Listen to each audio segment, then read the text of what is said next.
So we're getting an incredible storm right now. The clouds came in and you could hear it coming. You could hear the thunder in the distance, right? And the storm clouds got thicker and thicker, and it got darker and darker. And it's only like 5 o'clock, and all the lights are on in the house now because it's so dark outside. And when the storm comes, and it's happening right now, it is pouring rain, right? And you don't want to be out in it. You don't want to be walking around in the pouring rain because it ruins everything. It ruins your hair. Gets on your glasses. You can't see. You get soaking wet. You feel uncomfortable, right? And storms can make us feel uncomfortable when we're in the middle of them. And Jesus was in a boat one time, and he was with the disciples, and they're sailing across the Sea of Galilee, and Jesus is asleep in the front of the boat, and he's got his head on a little pillow, and he's taking a nap because he's tired, right? Well, the storm rolls in while the disciples are getting the boat across, and it must be a heck of a storm because they are terrified. And they're doing their best, and they're fighting against the storm, and Jesus is just snoring away, right? And they freak out finally, and they're like, Jesus, can you please wake up? Can you help us, please? And Jesus sits up and goes, guys, man, why are you so afraid? He said, just relax. And he spoke to the storm, and the storm stopped. Now, I want to say something to you.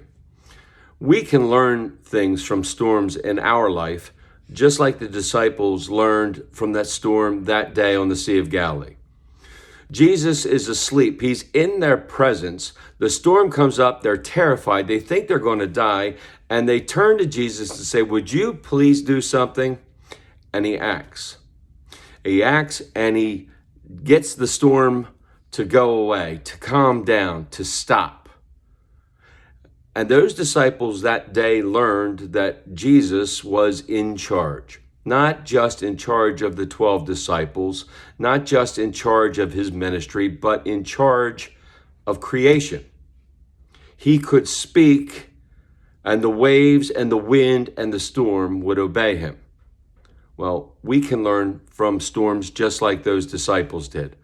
As we go through our storms, we can turn to God and ask him to walk with us as we go through it, to walk through the deep waters, to go with us through the fire. And as we come out the other side and we have relied on him and given him our trust, our faith deepens and we become closer to God because of the storm that came into our lives. You see, if we just had everything happy all the time, there would never be a reason for us to go to God. There would never be a reason for us to dig deeper into our faith. There would never be a reason for us to need a God who would walk with us through the storms. As we go through these storms, may we turn to God. May we ask him for his presence. May we ask him for his help. May God continue to pour out his grace, mercy, and blessings on each and every one of us until we get to meet again. Amen. Amen.